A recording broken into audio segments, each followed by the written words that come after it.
ത്രിപുരാരി എന്നൊരു പേരുണ്ട് അല്ലേ? കേട്ടോ? ത്രിപുരാരി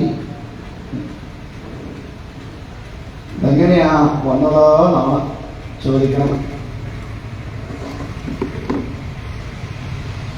താരകാസുരൻ എന്ന് പറയുന്ന അസുരനെ നിഗ്രഹിച്ചു കഴിഞ്ഞപ്പോ ആരാ നിഗ്രഹിച്ച? താരകനെ സുബ്രഹ്മണ്യ സ്വാമി നിഗ്രഹിച്ചു കഴിഞ്ഞപ്പോ അദ്ദേഹത്തിന് 3 മക്കളുണ്ടായിരുന്നു. ഒന്നിന്റെ പേര് താരകാക്ഷന്, ഒന്ന് വിദ്യുന്മാരി, ഒന്ന് കമലാക്ഷൻ. അങ്ങനെ 3 മക്കൾ. ഒരു മഹാദേവന്റെ പരമഭക്തരാണ്. ഈ ആസുരി ഭാവങ്ങളാണെങ്കിൽ ചിലര് വലിയ ഭക്തർ. അതെന്തിനാണ് ചോദിച്ചാൽ അവരുടെ കാര്യസാധ്യത്തിനാ. എന്നാലും ഏത് ദേവനെയാണോ അവരാശ്രയിച്ചിട്ടുള്ളത് അല്ലെങ്കിൽ വിശ്വസിക്കുന്നത് അതിൽ കഠിനമായിട്ട് അവരങ്ങ് ഉറക്കി. നമുക്ക് ഒന്നിനും ഒരു ഉറപ്പില്ല. ഉണ്ടോ? കോട്ടപ്പുറത്തെ മഹാദേവനിൽ ഉറപ്പുണ്ടോ? വടക്കനാഥന്റെ അടുത്ത് ഉറപ്പുണ്ടോ? പാറമേക്കാവിലിരിക്കുന്ന എല്ലിന്റെ അടുത്തുണ്ടോ? നമ്മളിങ്ങനെ ഓടി നടക്കുക. എവിടെ പോയല്ല പെട്ടെന്ന് കാര്യം സാധിക്കാൻ പറ്റിയെന്ന് പറഞ്ഞാല് അവിടാണ് നമുക്ക് നോട്ടം. ഇവിടെ വന്ന് മഹാദേവന്റെ അടുത്ത് 10 ദിവസം ഒരു കാര്യം അതിനാണെന്ന് ഇല്ലേ പറയും. ഇതിലും ഭേദം വടക്കനാഥനാണ്. ഉടനെ അങ്ങോട്ട് പോകും. അവിടെ പോയി 10 ദിവസം തൃപ്പുകയൊക്കെ കണ്ടു തൊഴുത് കാര്യങ്ങളൊക്കെ പറഞ്ഞ് അവിടെ നടന്നില്ലേ പറയും. എന്താണോ വടക്കനാഥനും പഴയ പോലല്ല. എന്താ ശക്തി ഒരു ശക്കല കുറഞ്ഞോന്നൊരു സംശയം ഇല്ലേ? അപ്പൊ നടക്കാതെ ഉടനെ പാറമേക്കാവിൽ അമ്മ എടുത്തോണ്ടിയല്ലോ. അമ്മയോട് പറയാം, അമ്മയെ ഇങ്ങനെ ഒരു വിഷയമുണ്ട്, അമ്മയെ സാധിച്ചു. 2 പേരെടുത്ത് പോയിട്ട് ഒരു അമ്മയെ സാധിച്ചില്ലാണ്. അമ്മ പറയാം, അവിടെ ഇവിടെ ഇതൊക്കെ തന്നെ അടിയുപോയി കരുതി നീയും പൊക്കുന്നല്ല. ആ 10 ദിവസം അവിടെ പോകും. അവിടെ ഉറപ്പില്ല. പിന്നെ അവസാനം വട്ടക്കറങ്ങി എവിടെ വരും? പിന്നെ വട്ടക്കറങ്ങി കൂട്ടപ്പുറത്ത് മഹാദേവനാവോ നീ കാശ് മുടക്കാൻ അത്രയും ദൂരമൊക്കെ എന്തിനാ വെറുതെ പോയി കാശ് മുടക്കുന്നത്? കിട്ടിയില്ല ഏട്ടാ, ഇവിടെ തന്നെ കിട്ടണമെന്ന് വിചാരിച്ചു. അതിന് വേണമെങ്കിൽ നമ്മൾ എന്തെങ്കിലുമൊക്കെ മേടിച്ച് പേരും അഡ്രസ്സും ഫോൺ നമ്പറും പോസ്റ്റ് ഓഫീസും ഒക്കെ എഴുതിക്കൊണ്ട് കൊടുക്കുകയും ചെയ്യും. നമ്മൾ എന്തെങ്കിലും കൊടുത്താൽ എന്താ ചെയ്യാം? ഞാൻ പലപ്പോഴും ആലോചിക്കാറുണ്ട്, എന്താ അറിയാം, നമ്മളിപ്പോ ഒരു സാധനം കൊണ്ട് കൊടുത്താല് കടയിൽ നിന്ന് മേടിക്കുമ്പോഴേ നമ്മൾ എന്ത് ചെയ്യും? ഇന്ന ആളിന്റെ വക അല്ലേ നമ്മൾ തന്നെ എഴുതി കൊടുക്കാം. അത് സത്യത്തിൽ ആരുടേതാ സാധനം? നമ്മൾ കൊണ്ട് കൊടുത്ത എവിടെയാ? സീൽ ആരുടേതാ?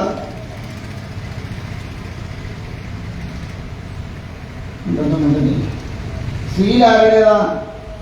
നമ്മുടേത്. അപ്പൊ അത് ഭഗവാന്റേതാവോ?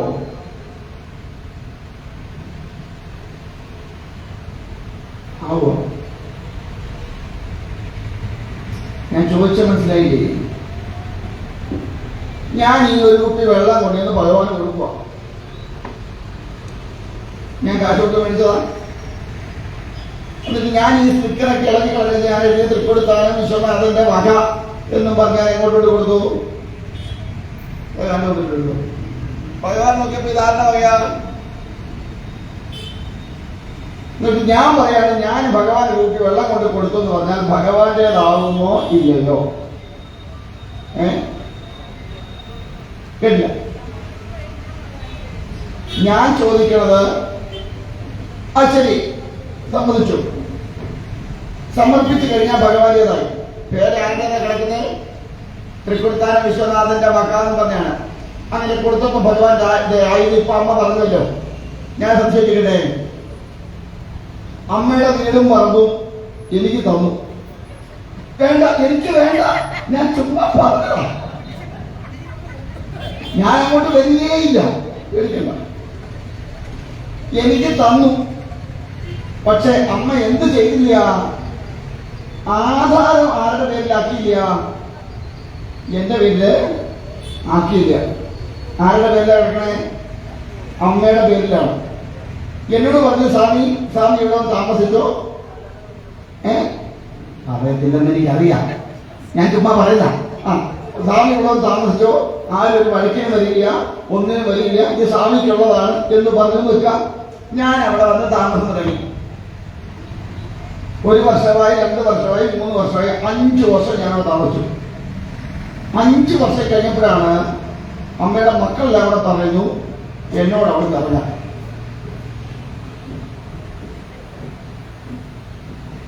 അമ്മയോടുണ്ട്, അമ്മയൊന്നും പോയിട്ടില്ല. മക്കളെ പറയണ ഇപ്പൊ ഇയാളെ ഇവിടെ തിരക്കുള്ള, ഇയാൾക്ക് യാതൊരു അവകാശം ഇതിനകത്തില്ല. ഞാൻ ഇറങ്ങി കൊടുക്കണോ വേണ്ടയോ? എന്താ കാരണം? ആരുടെ പേരിലാക്കിയില്ല? എന്റെ പേരിലാക്കിയില്ല. അപ്പൊ എന്റെ പേരിലാക്കാത്തിടത്തോളം കാലം എനിക്ക് വല്ല അവകാശമുണ്ടോ? ഇല്ല. എന്നതുപോലെ ഞാനിതിനകത്ത് തൃക്കൊടിത്താനം വിശ്വനാഥൻ എന്ന് പറഞ്ഞ് എഴുതി കൊണ്ടുവച്ചാൽ അത് ഭഗവാന്റേതാകുമോ എന്റേതാകുമോ? അമ്മ എനിക്ക് തന്നതായിരുന്നു വീടും മറന്നുമല്ല, അത് മറന്നു പോകരുത്. അവിടുന്ന് എന്നെ മക്കൾ അടിച്ചിറക്കിയത്.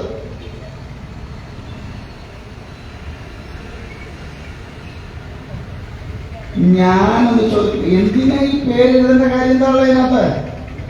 ഭഗവാന്റെലേക്ക് സമർപ്പിക്കുന്ന എന്തിനാ എന്റേതെന്ന് പറഞ്ഞൊരു പേരവിടെ?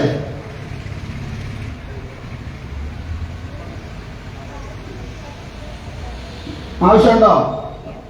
ഉണ്ടോ? അത് ഓരോ പ്രാവശ്യം കാണുമ്പോഴും എന്റെ ഉള്ളിൽ എന്താണ് ഉണ്ടാകുക? ഞാൻ കൊടുത്തതാ, എന്റെ വകയാ, ഞാൻ കൊടുത്തതാ, എന്റെ വക. ഇങ്ങനെ അഹങ്കാരം വർദ്ധിച്ച് വർദ്ധിച്ച് വർദ്ധിച്ച് വർദ്ധിച്ച് അവസാനം എന്താ ഭക്തിയും പോയി, ഭഗവാനുള്ള വിശ്വാസവും പോയി, ഉണ്ടായിരുന്ന ബുദ്ധിയും പോയി. പണ്ടൊരു കഥ പറയുന്നത്, ഈ ഗണപതി സുബ്രഹ്മണ്യനും പരമേശ്വരനും പാർവതിയും കൂടി ഇരിക്കുന്ന അമ്പലം. അപ്പൊ അവിടെ ചെന്നപ്പോ ഈ പിള്ളേർ മഹാവികൃതിയാ. ആരെ? സുബ്രഹ്മണ്യനും. 2 മഹാവികൃതി ഒരേട്ടത്തഭിനയിക്കുക, അങ്ങനെ പാടി നടക്കുക. അപ്പൊ ഗണപതി എന്ത് ചെയ്തു? അങ്ങോട്ട് ചെന്ന് ഈ സുബ്രഹ്മണ്യനെ അടിക്കാൻ ഒരു വിളക്കെടുത്തു. എടുത്ത് മഹാദേവൻ വെക്കടാ, അത് നിന്റെ അച്ഛന്റെ വകയല്ലത് എന്ന് പറഞ്ഞു. ഗണപതി ഉടനെ അവിടെ ഇട്ടു. അപ്പൊ മുരുകൻ ചെന്നിട്ട് ഒരു ചട്ട് കൊടുത്തു. ഉടനെ വെക്കടാ, അത് നിന്റെ അച്ഛന്റെ വകയല്ല. ഇങ്ങനെ ഓരോന്ന് എടുക്കുമ്പോഴും ഭഗവാൻ എന്താ പറയുന്നു? ഇതൊന്നും നിന്റെ ആരുടെ വകയല്ലെന്ന്? നിന്റെ അച്ഛന്റെ വകയല്ലെന്ന്. എന്നാൽ ഇവിടെ കിടക്കുന്ന ഒന്നും വേണം. വെളിയോട്ട് എന്ത് ചെയ്തു? നേരെ ഒരു വിളക്കിന്റെ ഉണ്ടായിരുന്നു, ഈ സ്തംഭം അല്ലേ, ദീപം, അതേ വഴി കയറി ആദ്യത്തെ കാലി വെക്കാൻ തലപ്പോ അത് നിന്റെ അച്ഛന്റെ വകയല്ല. എല്ലാവർക്കും ദേഷ്യം എന്തോന്ന് എവിടെ തൊട്ടാലും അച്ഛന്റെ വകയല്ല, അച്ഛനായിരുന്നു ഇരിക്കുന്നു, പിന്നെ ആരുടെ വകയാണ് വരാൻ പറഞ്ഞു. ആദ്യം എടുത്ത് വിളക്ക് നോക്കി, മക്കളെ നോക്കി, എന്തോ അത് എഴുതിയിരിക്കുന്നത്? അത് ഗോമതിയുടെ വക. നിന്റെ അച്ഛൻ്റെ ആണോ? എന്നെ മാറ്റിയെടുത്തു.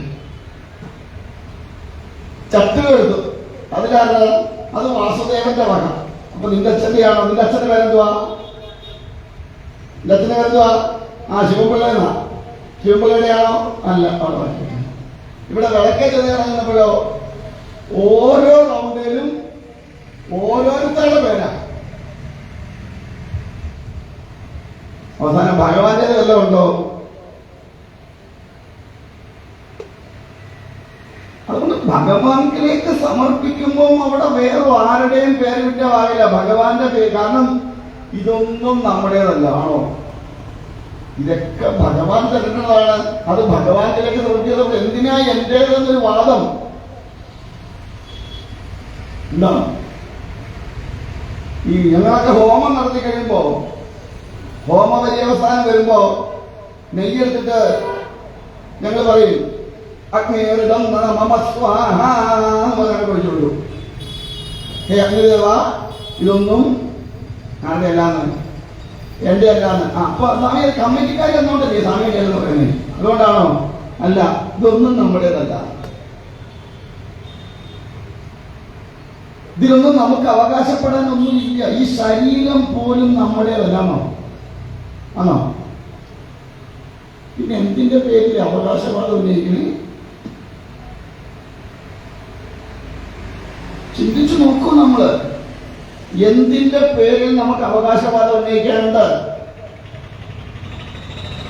ഞാനതുകൊണ്ട് എന്താ പറഞ്ഞേ, എന്റേതെന്ന് പറയാൻ എനിക്കൊന്നുമില്ല എന്ന് പറഞ്ഞതിന്റെ കാരണം ഈ ഒരു രുദ്രാക്ഷം വല്ലോനും പൊറ്റിക്കൊണ്ട് തന്നു.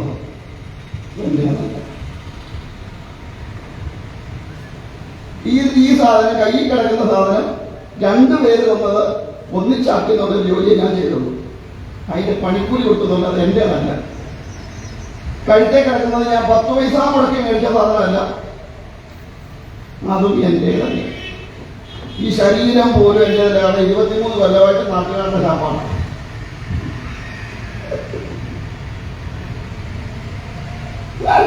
പിന്നെ ഇതിനകത്ത് എന്ത് അവകാശപ്പെടാൻ എന്റേതെന്ന് പറയാനുള്ളത്? ഒന്നുമില്ല. നമുക്ക് ഇവിടുന്ന് പോകുമ്പം എന്റേതെന്ന് പറഞ്ഞ് കൊണ്ടുപോകാൻ ഈളവൻ പറയാറുണ്ട്. എത്ര കോടി ഉള്ളവനായാലും എത്ര കോടി ഇല്ലാത്തവനായാലും 2 കോടി അല്ലേ? ഇന്ന് സമുദായത്തിന്റെ കൂടി, ഒന്ന് വീട്ടുകാരുടെ കോടി. അതും പുതപ്പിച്ചെങ്കിലായി തന്നു വിടുവോ? അവർ അന്നേരെ അതും പെറുക്കി മാറ്റി. പിന്നെ എന്തുണ്ട് നമുക്ക് അവകാശപ്പെടാൻ? മനസ്സിലാവുന്നുണ്ടോ ഞാൻ പറയണേ? ഒന്നിനും ഒരു അവകാശവാദവും വെക്കണ്ട. ഞാൻ വലിയ കേമനാണെന്ന് നടിച്ച് നമ്മൾ മഹാസംഭവമായിട്ട് നിൽക്കുമ്പോഴായിരിക്കും അകത്തോട്ട് പിടിക്കണത്. അവിടെ തന്നെ കുരുങ്ങി പോണത് അല്ലേ? ആണോ ഇല്ലയോ?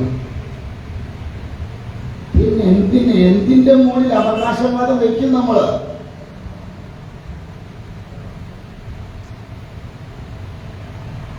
മനസ്സിലാവണ്ടോ പറയണേ? അപ്പൊ അതുകൊണ്ട് അതൊന്നും നമ്മുടേതായിട്ട് വെക്കണ്ട. ഇതൊന്നും നമ്മുടേതല്ല. അപ്പൊ എന്തായാലും നമ്മൾ ഇങ്ങോട്ട് വരുവാണ്. എവിടെ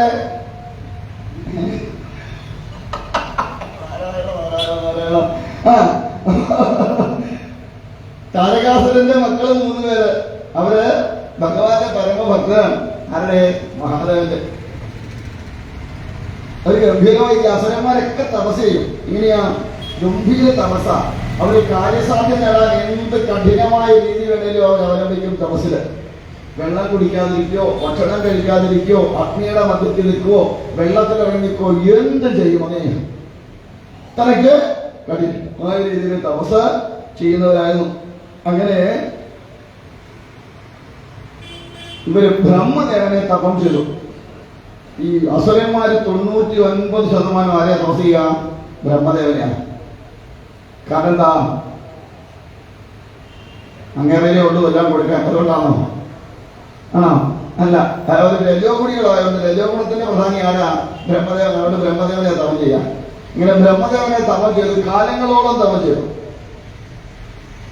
കാലങ്ങളോളം തപം ചെയ്തിട്ടും ബ്രഹ്മദേവൻ അങ്ങനെയൊന്നും പെട്ടെന്ന് കൊടുക്കില്ല. പ്രത്യേകിച്ച് അസുരന്മാർക്ക് ഇവിടെ മുമ്പിൽ അത്ര പെട്ടെന്നൊന്നും ഭഗവാന് എന്ത് ചെയ്യുക? പ്രത്യക്ഷമില്ല. നമ്മുടെ മുമ്പിൽ നിന്നും ഭഗവാൻ വരാത്ത എന്താ? നമ്മൾ ആരായോണ്ടാ? നമ്മൾ അസുരന്മാരായോണ്ടാ. അതുകൊണ്ട് നമ്മുടെ മുമ്പിൽ അത്ര പെട്ടെന്ന് വരാത്തെ. വന്നാലോ എന്ത് വരമാ വേണ്ടെന്ന് ചോദിച്ചാൽ എന്താ പറയും? സപ്പോസ് നമ്മൾ ഇങ്ങോട്ട് കഴിഞ്ഞോട്ട് ഇവിടെ നിൽക്കുകയാണ്. നിൽക്കുമ്പോഴാണ് അകത്തുനിന്ന് ഒരാൾ ഇറങ്ങി വരുന്നു. ആര്? കോട്ടപ്പുറത്തെ അപ്പൻ ഇറങ്ങി വരുവാ. ഇറങ്ങി വരുന്നു. മോളെ മനസ്സിലായി ഇതിലേക്ക് എന്ത് വരാ വേണ്ടെന്ന് ചോദിച്ചാൽ എന്താ പറയും?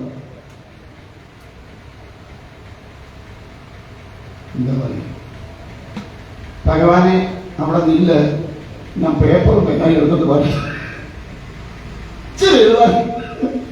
ആണോ ഇല്ലയോ? നമുക്കൊരു പലവുമില്ല തന്നാ ഭഗവാൻ നമ്മൾ തൃപ്തരാകുമോ? എവിടാ? നിങ്ങൾക്ക് അറിയാവോ പണ്ട് ഗുരുവായൂരിന്റെ അമ്മ ഉണ്ടായിരുന്നു? അറിയുമോ കഥ?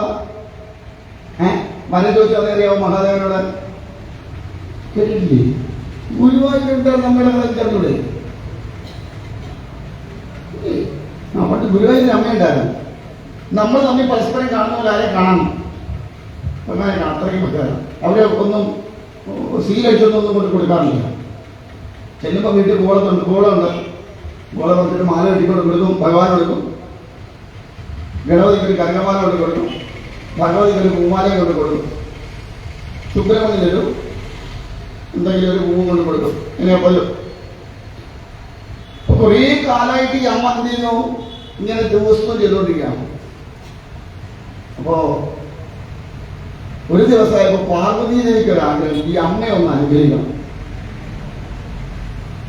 അപ്പൊ തിരുനെല്ലാം പോയി കഴിഞ്ഞപ്പോ പുറകിൽ ആര് വന്നു, അങ്ങനെയല്ല നമ്മുടെയൊക്കെ വിശ്വാസം. പാർവതി പടിഞ്ഞാട്ടും ഭഗവാൻ നമ്മൾ ഈ വീട്ടിൽ ഇരിക്കുന്ന പോലെ തന്നെ അവരുടെ ഇരിപ്പം നമ്മുടെ ധാരണ. നമ്മളങ്ങനെയാണല്ലോ, ഭർത്താവിന്റെ മുഖത്തും നോക്കൂല, ഭർത്താവിനോട് മുൻപോ ഇല്ല ഒന്നുമില്ല ഇരിക്കുന്നത്. അവരും അങ്ങനെയാണ് നമ്മുടെ ധാരണ. അവരങ്ങനൊന്നുമല്ല, അവര് ഇടതുവശം താല്പര്യമുണ്ട്. വാക്കിനർത്ഥം പോലെയാണ് ശിവനും പറയുന്നത്. പാകർത്തവ സംപ്രക്തൗ പാകർത്ഥ പ്രതിമത്തെ ജഗത പിതര വന്ദേവ് പാർവതി പരമേശ്വര. വാക്കിനെങ്ങനെയാണ് അർത്ഥം, അതുപോലെയാണ് രണ്ടുപേരും കൂടി ഇരിക്കുന്നത്. പക്ഷെ നമ്മൾ രണ്ടുപേരും കൂടെ ഡൈവോഴ്സ് ചെയ്യിച്ച് ഒരാളെ പടിഞ്ഞാട്ടുമാക്കി കെട്ടിട്ടുമാക്കിയതാ. പോട്ടെ, അങ്ങനെ തന്നെ ഇരിക്കുന്നു വെച്ചോളാം. അപ്പൊ വൈകുന്നേരം രാവിലെ തിരുമേനി പോയപ്പോ ലാസ്റ്റ് പോകുമല്ലോ, അന്നേരം ഇവർ രണ്ടുപേരും സ്വസ്ഥമായിട്ട് സംസാരിക്കണേ. ഇപ്പൊ പുറകിൽ നിന്നിട്ട് പുറത്ത് 4 മാന്തി 1.5 ഇഞ്ച് നീളമുള്ള ധനം കൊണ്ട് ചില ഭാര്യമാര് ഭർത്താക്കന്മാരെ വിളിക്കുന്നല്ലേ, 1.5 ഇഞ്ച് നീളമുള്ള മറ്റേ സാധനം പരത്താനുള്ള നീളം കാണുമല്ലോ ഈ നഖത്തിന് വെച്ച് 4 മാന്ത്. എന്താ അത് വെച്ച മാന്താൻ കാരണം, ജീവിതകാലത്ത് ചോദിക്കുന്ന കാര്യം മറന്നു പോകരുത്, അതിനാ പെട്ടെന്ന് ഓർക്കണം. ഞാൻ 4 മാന്ത് മതി. എന്ത് പറഞ്ഞു, ചേട്ടാ ശിവചേട്ടാ, നമ്മളെ കുറെ കാലമായില്ലേ ഈ അമ്മ നമുക്ക് വേണ്ടതൊക്കെ കൊണ്ടുതരുന്നു, ഒന്ന് അനുഗ്രഹിച്ചുകൂടെ അമ്മയെ ചോദിച്ചു. പറഞ്ഞു, ഭാര്യ സമയമായില്ല, വരട്ടെ, ചുരുക്കെ കഴിയുമ്പോൾ നമുക്ക് അവർ അങ്ങോട്ട് പോകുമ്പോഴാണ് അനുഗ്രഹിക്കാൻ നിൽക്കുന്നത്. ഇപ്പൊ തന്നെ 19 വയസ്സോട്ട് ഇനി എന്ന് അനുഗ്രഹിക്കാനാണ് ചോദിച്ചു. ഇച്ചിരി വരട്ടെന്ന് പോയി. 2 മാസം കഴിഞ്ഞപ്പോൾ പിന്നെ പോയി, ഒന്ന് മാന്തി. അപ്പോഴത്തേക്ക് മറ്റേ മണത്തലിൽ തുടങ്ങിയതേ ഉള്ളൂ, അവിടെ തന്നെ മാന്തി. ചേച്ചി ശിവേട്ടാ, ഞാൻ പറഞ്ഞ കാര്യം എന്തായി? ഏത് ഇവിടെ മാന്തിയിട്ട് മനസ്സിലായി? അത് ഓർമ്മയുണ്ട്. ശരി, ഇന്ന് വരട്ടെ, നമുക്ക് അനുഗ്രഹിച്ചിട്ടുണ്ട്.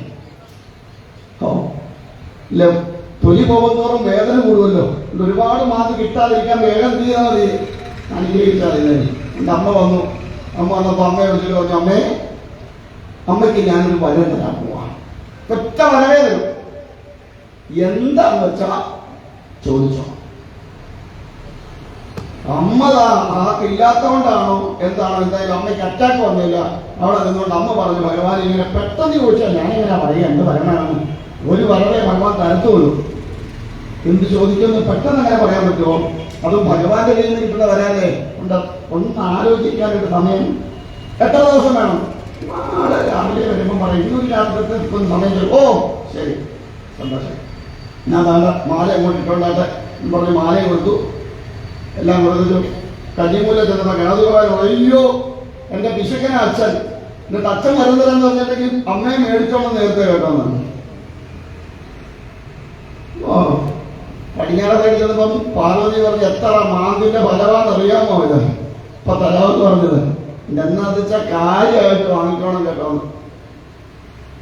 സുബ്രഹ്മണ്യൻ പറഞ്ഞു, എന്റെ അച്ഛൻ്റെ ഇതെല്ലാം കിട്ടുകയെന്ന് പറഞ്ഞാൽ അത്ര എളുപ്പത്തിലൊന്നും കിട്ടണതല്ല, അതുകൊണ്ട് കിട്ടിയത് ഭാഗ്യം, എന്താന്ന് വെച്ചാൽ മേടിച്ചോളാൻ.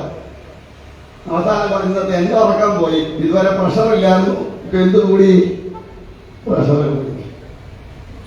രാത്രി പോയി ഒന്ന് ആലോചിച്ചു, എന്താ വേണ്ടേ ചോദിക്കാൻ, വരെ ഒറ്റ വരവേ കിട്ടുള്ളൂ, എന്ത് വരാ ചോദിക്കാം, ആയുഷ്കാലത്ത് കിട്ടണതാ, കൊണ്ട് എന്ത് വേണം ചോദിക്കണതായി.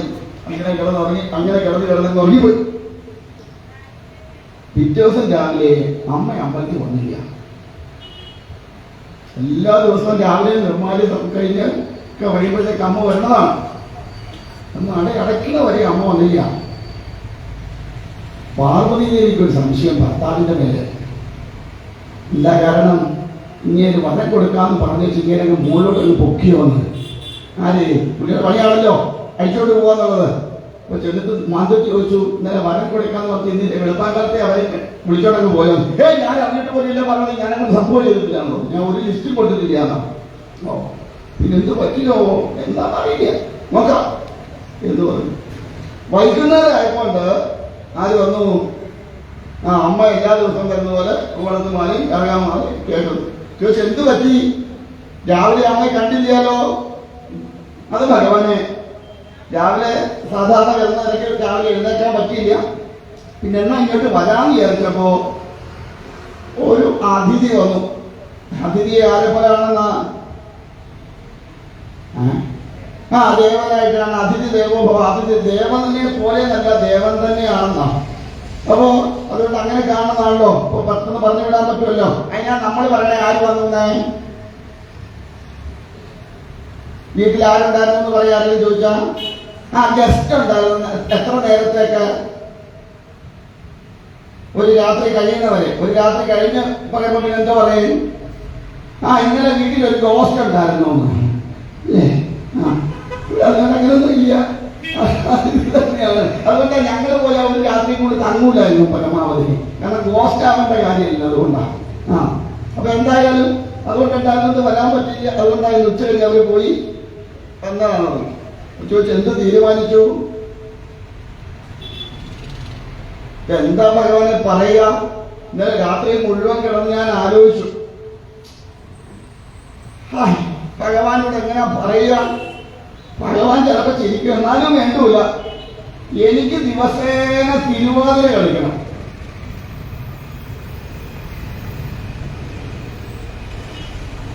എനിക്ക് നിത്യേന എന്താ കളിക്കണമെന്ന്? തിരുവാതിര കളിക്കണം. തഥാസ്തു. വരുമ്പോൾ എന്താ നിങ്ങളുടെ അഭിപ്രായം? ഈ വരത്തിനെ കുറിച്ച് എന്താ നിങ്ങളുടെ അഭിപ്രായം?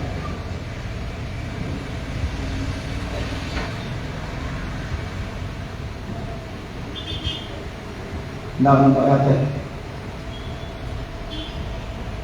അമ്മ ഈ ചോദിച്ച വരത്തിനകത്ത് എന്തെങ്കിലും കഴമ്പുണ്ടോ? അല്ലെ എന്തെങ്കിലും കാമ്പുണ്ടോ?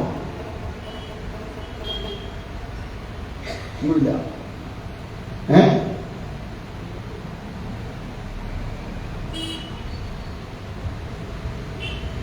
എന്താ പറയുന്നു?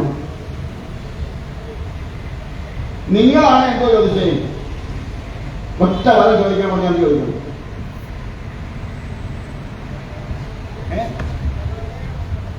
ഭഗവാനെ വേണമെന്നോ? പൂവ. പിന്നെ പാർവതി എന്തോ ചെയ്യും? വിളിച്ചോണ്ട് പോയാ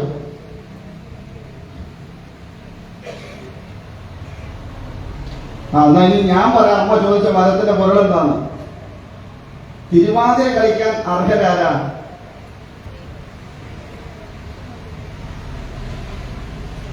തിരുവാതിര കളിക്കാൻ യോഗ്യതയുള്ളത് ആർക്കാ ശരിക്കും?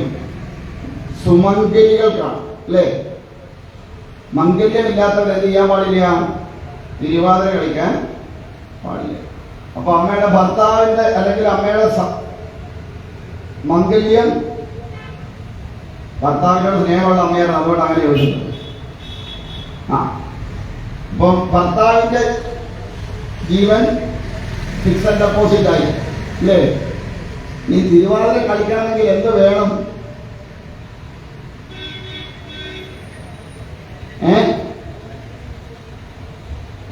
പങ്കജാക്ഷ. ഇങ്ങനെ തിരുവാതിര കളിക്കാൻ പറ്റുമോ? അപ്പൊ എന്ത് വേണം? ശരീരത്തിന് ആരോഗ്യം വേണം. ഈ ശരീരത്തിന് ആരോഗ്യം ഉള്ളതുകൊണ്ട് മാത്രമായിട്ട് തിരുവാതിര കളിക്കാൻ പറ്റുമോ? മനസ്സിന് എന്ത് വേണം?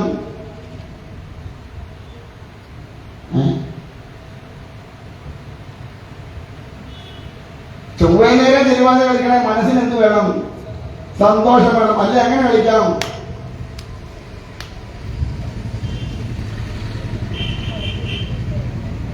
അല്ലേ? കൈയൊക്കെ അങ്ങോട്ട് പോവും. പക്ഷെ എങ്കിൽ കാണുന്നവർക്ക് അല്ലേ?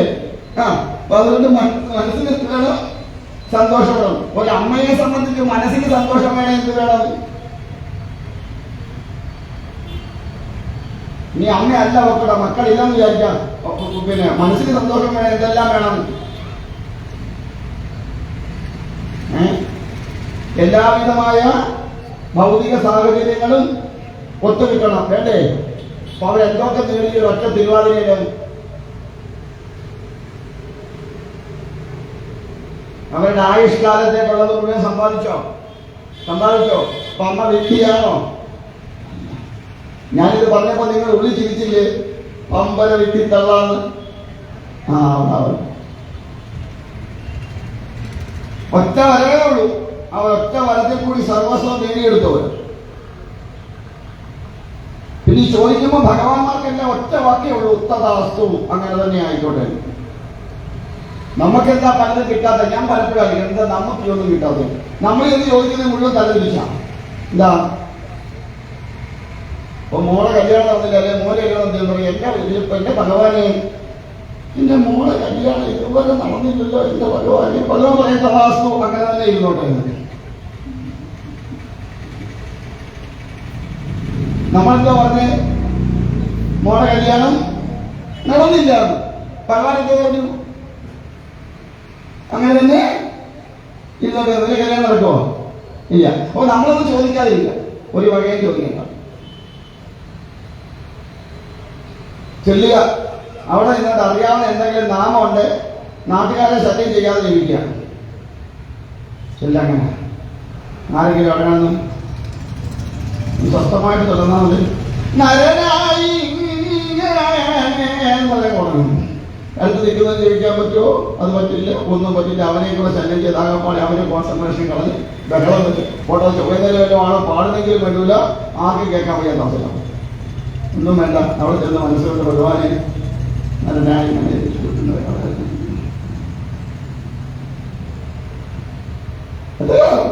ആർക്കും ശല്യാവരുത്. അതുപോലെ നടയുടെ നടുക്കോട്ട് കഴിയുന്ന വെച്ചാൽ എന്നെ കഴിച്ചു കഴിഞ്ഞിട്ട് മതി ബാക്കി എല്ലാവരും എന്ന് പറഞ്ഞ് നിൽക്കരുത്.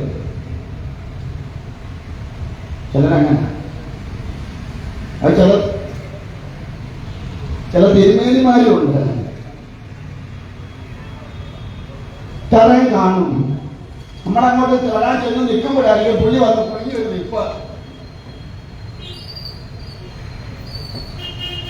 പിന്നെ ശംഭോ മഹാദേവ കണ്ണു വളർത്തി ഇറങ്ങിപ്പോട്ടെ. അതൊക്കെ അടുത്ത ജന്മം അസുര ജന്മമാണ്.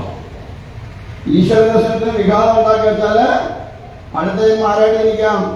അസുരനായിട്ട് ഇരിക്കാം, അല്ലേ? ഒരിക്കൽ ചെന്നപ്പോ ഞാൻ പറഞ്ഞു, തിരുമനസ്സൊക്കെ ഞാൻ വന്നത് ഭഗവാന്റെ വിഗ്രഹം, ഭഗവാനെ ഇതുവരെ കണ്ടിട്ടില്ല, എന്നും പോയിട്ടു ഭഗവാന്റെ വിഗ്രഹം ഒന്ന് കണ്ടുകൊള്ളാമെന്ന് വിചാരിച്ചാൽ ഞാൻ വന്നത് എന്ന് പറഞ്ഞു.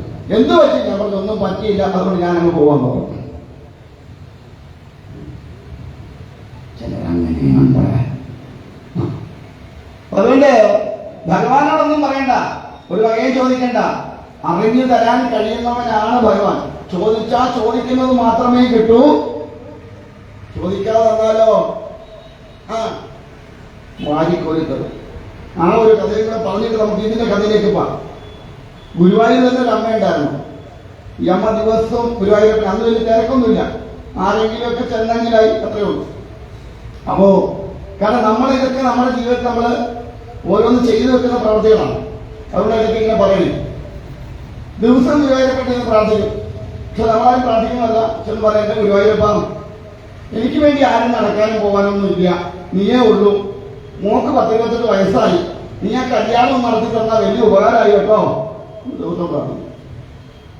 വേറെ പണിയൊന്നുമില്ലല്ലോ. ആരെങ്കിലും വന്നാൽ കണ്ട ഇന്നൊന്ന് കൈവക്കി കാണിക്കണം, പുള്ളിക്ക് വേറെ പണി വല്ലതും കിട്ടുന്നത് നിങ്ങളുടെ അടങ്ങാനിരുന്നാൽ എന്ന വലിയ തിരക്കൊന്നുമില്ല. തിരക്കൊന്നും ആരും ഇല്ല. ആരെങ്കിലുമൊക്കെ വന്നാലല്ലോ. ഗുരുവായൂരപ്പം വിചാരിച്ചാൽ ശരി, പരിഹാരം അമ്മയുടെ ആഗ്രഹം സാധിച്ചു കൊടുക്കാന്ന് ഇറങ്ങിപ്പോയി എവിടുന്നോ ചെറുക്കിനെ തപ്പിയെടുത്തോണ്ട് വന്ന് എല്ലാം റെഡിയാക്കി കല്യാണമൊക്കെ സെറ്റാക്കി കല്യാണം നടത്തി കൊടുക്കും. പിന്നെ അമ്മ എങ്ങോട്ട് പോയിട്ടില്ല. പിന്നെ ശല്യം കേൾക്കാറില്ല. ഗുരുവായൂരപ്പനെ വിളിച്ച് കാര്യം പറഞ്ഞു, കാര്യം സാധിച്ചു വന്നു. ഇനിയിപ്പോ അങ്ങോട്ട് പോയി ഇന്നും പോയി അങ്ങനെ ശല്യം കേട്ടാറില്ലോ. പിന്നെ ചോദിക്കുന്നത് പറഞ്ഞു, മുട്ടുവേദനയാണ്, പഴയ പോലെ ഒന്നും പ്രായമൊക്കെ ആയി വരുമെങ്കിൽ. പിന്നെ ഒരു 2 കൊല്ലം കഴിഞ്ഞിട്ട് അങ്ങോട്ട് പോണേ.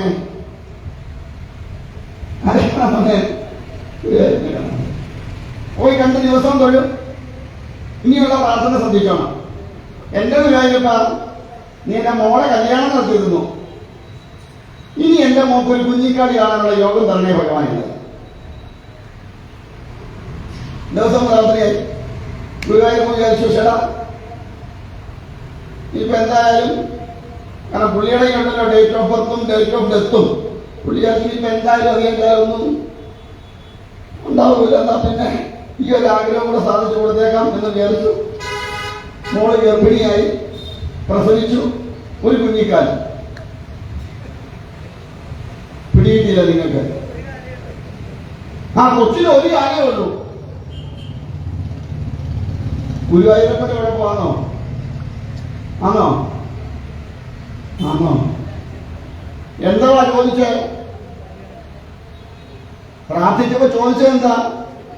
ഒരു കുഞ്ഞിക്കാല് കാണാനുള്ള യോഗമുണ്ട് തരണേ ഭഗവാനെ. ഭഗവാൻ എന്തോ കൊടുത്തു? ഒരു കുഞ്ഞിക്കാല് കൊടുത്തു. ഭഗവാനെ ചീത്ത വിളിച്ചിട്ട് വല്ല കാര്യമുണ്ടോ? ഉണ്ടോ? അതേസമയം ചോദിക്കാതെ അപ്പാ നീ തരാൻ നേരാകുമ്പോ എന്റെ കൊച്ചിനെ ഒന്ന് അനുഗ്രഹിച്ചേക്കണെന്ന് പറഞ്ഞാൽ തീർന്ന കേസല്ലേ ഉള്ളൂ.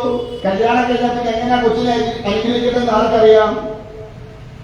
ഗുരുവായൂരപ്പൻ അതിലൂടെ നമ്മളിങ്ങനെ ഗതിയോജിനെ മുഴുവൻ തലതിരിഞ്ഞ, കിട്ടുന്ന എല്ലാം തലതിരിഞ്ഞ അല്ല ഏതെണ്ണം കൊണ്ട് നേരെയുള്ള അവിടെയാണ് നമ്മുടെ കുഴപ്പം. അതൊന്നും ചോദിക്കണ്ട. ഞാൻ പറയാമായിരുന്നു ഓരോ ബമ്പർ ലോട്ടറി എടുക്കുമ്പോൾ ഞാൻ ഇത്തവണത്തെ 10 എനിക്ക് തരണേന്ന്. 500 കയ്യിൽ നിന്ന് പോകുന്നല്ലാതെ 5 പൈസ അങ്ങേര് തന്നിട്ടില്ല. ഇനിയിപ്പോ ഞാൻ ഒന്ന് ചോദിക്കുന്ന പണിയിൽ എല്ലാം നിർത്തി. അങ്ങനെ ചോദിച്ചാൽ അറിയാല എന്തിനാ അവരെ കയ്യിരിക്കുന്നത് കളയുന്നത്? കയ്യിരിക്കുന്ന പോവുകയും ചെയ്യും, നമുക്കിട്ടൊന്ന് കിട്ടാനിട്ടില്ലതാണ്. അതുകൊണ്ട് ഒന്നും ചോദിക്കണ്ട, അങ്ങോട്ട് ചെല്ലുക. ഇവിടെ വരെ വന്നിട്ടുണ്ട്, കണ്ടെങ്കിൽ സന്തോഷം, കണ്ടില്ലെങ്കിൽ സന്തോഷം. ഇറങ്ങിപ്പോയിട്ട് നിങ്ങൾ കണ്ട ഞാനിവിടെ വന്നിട്ട് ഇന്ന് വരെ അവിടെ കളത്തിൽ തൊഴിൽ കണ്ടിട്ടുണ്ടോ? അന്ന് ദീപം എടുക്കാൻ വേണ്ടി വന്നതാണ്. പിന്നെ ഞാൻ അകത്തോട്ട് പോയോ? ഈ ലാസ്റ്റ് ദിവസം ചെന്നിട്ട് പറയും ഇത്ര ദിവസം നാട്ടുകാരെ ചീത്ത വിളിക്കാൻ ആരോഗ്യം തന്നതിന് സന്തോഷം.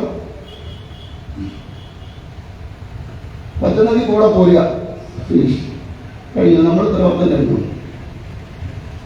അല്ല ശല്യിക്കാൻ പോകാറില്ല, കാരണം ഒന്നും പറയാനില്ല. വീട്ടിൽ ഞങ്ങളെല്ലാവരും അമ്മയ്ക്കിപ്പോ ഭാര്യ അമ്മ ചോദിക്കും, ഇവന് എങ്ങോട്ടായി ഓടിപ്പോകുന്നത്? ഒന്ന് തൊഴാൻ പോലും നിന്ന് തേടുന്നത് അവന് നേരമില്ല. ഇവൻ എങ്ങോട്ടായി ഓടിപ്പോകുന്നത്? ഉടനെ വൈഫ് പറയും, അല്ലെങ്കിലും അങ്ങനെ അമ്മേ എന്റെ കൂടെ വന്നാലിങ്ങനെ ഒരിടത്ത് വടക്കി നിന്നൊന്നും പറയുന്ന സ്വഭാവില്ല, അങ്ങ് ഓടിപ്പോകുന്നു. നിങ്ങളവിടെ നിന്നോ, പറയാനുള്ളത് മുഴുവൻ പറഞ്ഞു, എന്നിട്ട് വന്നാൽ മതി. എനിക്കൊന്നും പറയാനില്ല, അതുകൊണ്ട് എനിക്ക് അധികം നേരം അവിടെ നിൽക്കേണ്ട കാര്യവും ഒന്നും ചോദിക്കാറില്ല. കിട്ടിയതൊന്നും ചോദിച്ചിട്ട് കിട്ടിയതല്ല ഒന്നും. ഈ പ്രത്യേകിച്ച് ഭാഗവതം എടുത്തതിന് ശേഷം ഒരു വകയും ചോദിക്കാറില്ല. ഒറ്റ ചോദ്യം പറയാറുള്ളൂ. പിന്നെ ചോദിക്കാറുള്ളത് കേട്ടോ, ഇതുപോലെ പറഞ്ഞുകൊണ്ടിരിക്കുമ്പോൾ നീ എന്നെ അങ്ങോട്ടങ്ങ് ഫ്ലൈറ്റ് വിട്ടേക്കാന്ന് പറയും പോകാനായിട്ട്. വീട്ടുകാരെ കൊണ്ട് പറയത്തേക്കുന്നത് ദൈവമേ കഷ്ടപ്പെടുത്താ എന്ന് പറയപ്പിക്കരുത്. ഇങ്ങനെ ഇരുന്ന് പറഞ്ഞുകൊണ്ടിരിക്കുമ്പോ ഒന്ന് ഫ്ലൈറ്റ് കിട്ടാൻ സന്തോഷം, അത്രേ പറയാറുള്ളൂ. അത് കിട്ടുമെന്ന് പറഞ്ഞുകൂടാ.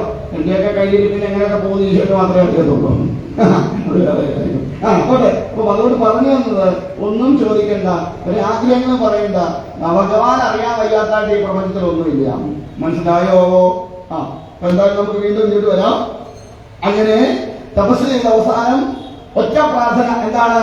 മരണം ഉണ്ടാകരുത്. ഈ അസുരന്മാരെല്ലാം, ഏത് അസുരന്റെ കഥ എടുത്തോളൂ, അസുരന്മാരെല്ലാം ഭഗവാന്മാരെ പ്രത്യക്ഷപ്പെടുത്താൻ ചോദിക്കുന്ന ഒറ്റ ചോദ്യം എന്തുണ്ടാവരുത്? മരണം ഉണ്ടാകരുത്. നമ്മളും അതുപോലെ തന്നെ ചോദിക്കാറുണ്ട് ഭഗവാനോട്. ഇല്ലേ? ഉറപ്പിച്ചോ? അങ്ങനെ ചോദിക്കാറുണ്ടെന്ന് ഞാൻ തെളിയിച്ചാൽ എനിക്ക് എന്തോ വരും?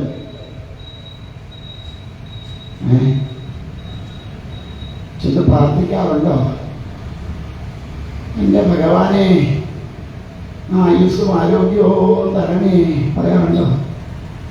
ഉണ്ടോ? അപ്പൊ അതിനർത്ഥം എന്തുവാ? ആയുസ്സും ഉണ്ടാവണം, ആരോഗ്യം ഉണ്ടാവണം എന്ന് പറഞ്ഞാൽ അതിനർത്ഥം എന്തുവാ? മരണം ഉണ്ടാവരുതെന്നാ. പിന്നെ നമ്മളിച്ചിരി ബുദ്ധി കൂടിയതായതുകൊണ്ട് ഇങ്ങനെ പൂന്ന് പോലെ വളച്ചു പിടിക്കുന്ന മറ്റൊരു ഡയറക്റ്റ് ചോദിക്കുന്നതിലുള്ള വ്യത്യാസമുണ്ട് അല്ലേ? ഇവിടെ എന്തായാലും പറഞ്ഞു മരണം ഉണ്ടാകരുതെന്ന് പറഞ്ഞു. ബ്രഹ്മദേവൻ പറഞ്ഞു അതൊന്നും സാധ്യമല്ല.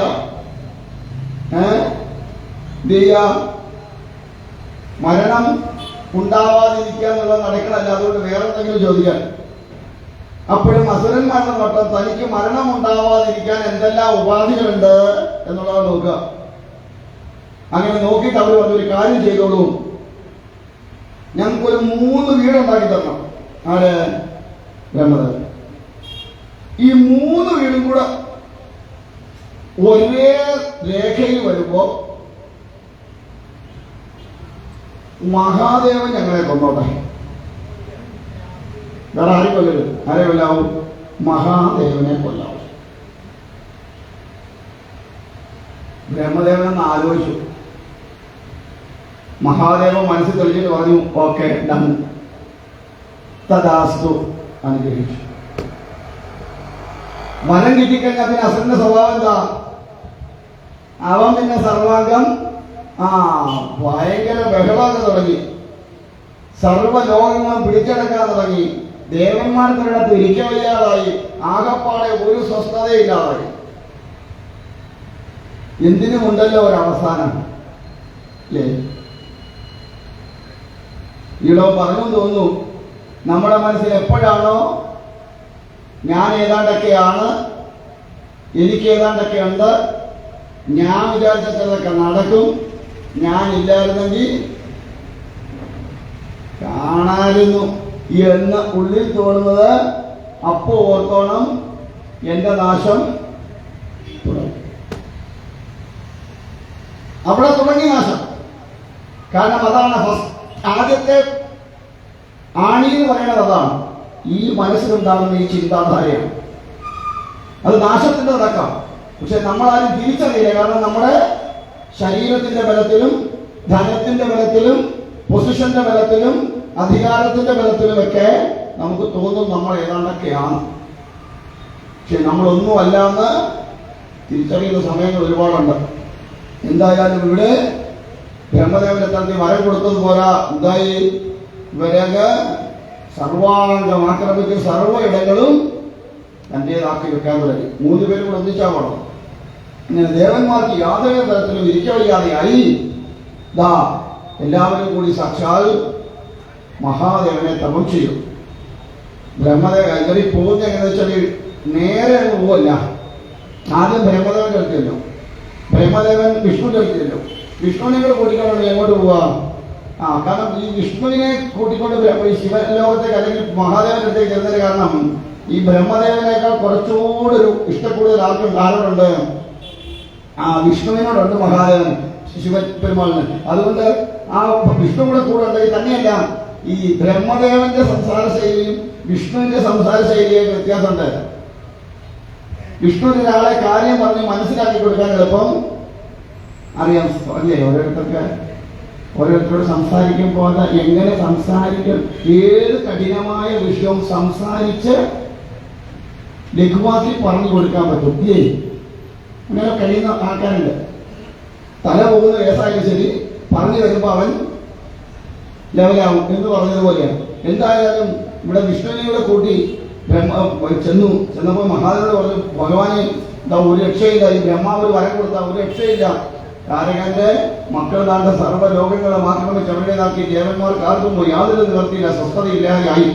അപ്പം മഹാദേവൻ പറഞ്ഞു, കുട്ടികളെ അവരെന്റെ ഭക്തരാണ്. ഭക്തരെ എങ്ങനെയാണ് നിഗ്രഹിക്കുക?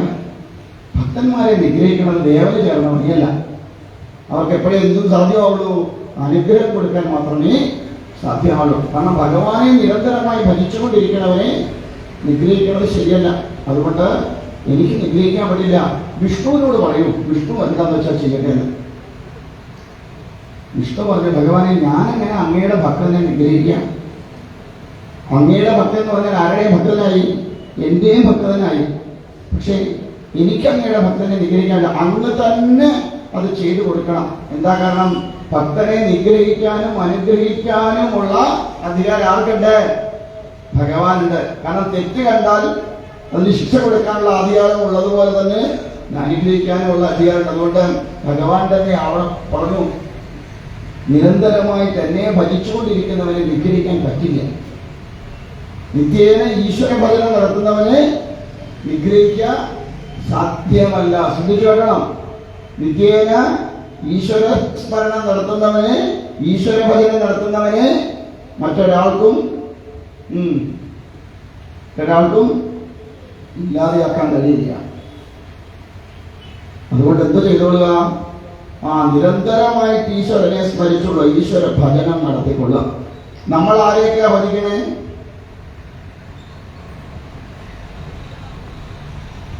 ഒരു ദിവസം എത്ര പേരെ നമ്മൾ ഭജിക്കും? പിടികിട്ടില്ല. മനസ്സിലായാലും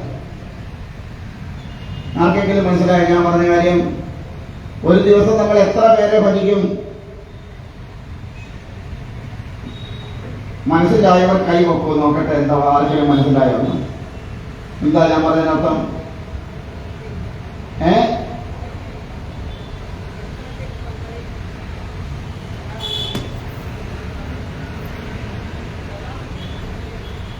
അല്ല, നമ്മൾ അയൽവക്കത്തുള്ളവരെയും ബന്ധുക്കളെയും കൂട്ടുകാരെയും മറ്റുള്ളവരെയും എല്ലാം സ്മരിക്കും ഒരു ദിവസം. പക്ഷെ ആരെ കൂടുതൽ സ്മരിക്കാറില്ല. ശരിയല്ലേ? മക്കളെ കുറിച്ച് ഓർത്തു ഇല്ലേ? ഓർക്കില്ലേ? ബന്ധുക്കളെ കുറിച്ച് ഓർക്കില്ലേ? ആരെങ്കിലും അയൽവക്കത്തോട് വന്നിരുന്നാൽ പിന്നെ നമ്മൾ ഓർക്കുന്ന ആരെയൊക്കെയാ അല്ലേ? ഇതിനൊരു അകത്ത് എവിടെയെങ്കിലും ഭഗവാനെ സ്മരിക്കോ? 24 മണിക്കൂറിൽ എത്ര മിനിറ്റ് നമ്മൾ ഈശ്വരനെ സ്മരിക്കും? ഇപ്പൊ എന്താ ഇപ്പൊ നിങ്ങൾക്ക് സംബന്ധിച്ചൊരു ഇപ്പൊ കിട്ടിയിരിക്കുന്ന ഒരു ഗുണം എന്താ? ഈ 24 മണിക്കൂറിൽ ഏതാണ്ട് ഒരു 12-12.5 മണിക്കൂറെങ്കിലും നിങ്ങൾ ഇവിടെ വന്നിരിക്കുന്നത് കൊണ്ട് കുറച്ചു നേരമെങ്കിലും ആരെക്കുറിച്ച് ചിന്തിക്കുന്നുണ്ട്? വീട്ടിൽ ഇരുന്ന ഇതുപോലെ ചിന്തിക്കോ? ഇല്ല, സാധ്യമായില്ല. അതിനിടയ്ക്ക് 500 കൂട്ടം വിഷയങ്ങളായി വരിക അല്ലേ? ആണോ അല്ലയോ? അപ്പൊ എവിടെ ഭഗവാൻ നമുക്ക് സ്മരിക്കാൻ നേരം? ഏത് കർമ്മം ചെയ്യുമ്പോഴും അത് ഭഗവാന് തൃപ്തി വരാൻ വേണ്ടി ചിന്തിച്ചുകൂടി ചെയ്താലോ?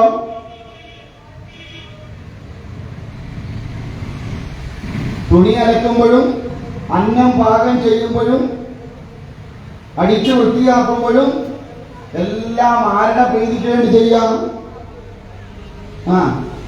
ഭഗവാന് പ്രീതി കറി, ഭഗവാന് തൃപ്തനാവാൻ, ഭഗവാന് വേണ്ടി ഉണ്ടാക്കുന്ന നൈവേദ്യം. ഭഗവാൻ കയറി വരുമ്പോൾ കാലെ ചെളി പറ്റാതിരിക്കാൻ ഞാൻ അടിച്ചു വാരി തുളച്ചിടുന്നു. ഭഗവാൻ കിടക്കാനുള്ള മെത്തയാണ് ആ ബെഡ്ഷീറ്റ് ഭംഗിയായിട്ട് വിരിച്ചിട്ടുണ്ട്. എന്റെ ആവശ്യമാണ്, എന്റെ ഭഗവാൻ കിടക്കാൻ വേണ്ടതാണ്. ഈ ഒരു സങ്കല്പത്തിലൊന്നും ചെയ്തു നോക്കൂ, എത്ര മാറ്റം ഉണ്ടാവും ഇല്ലേ?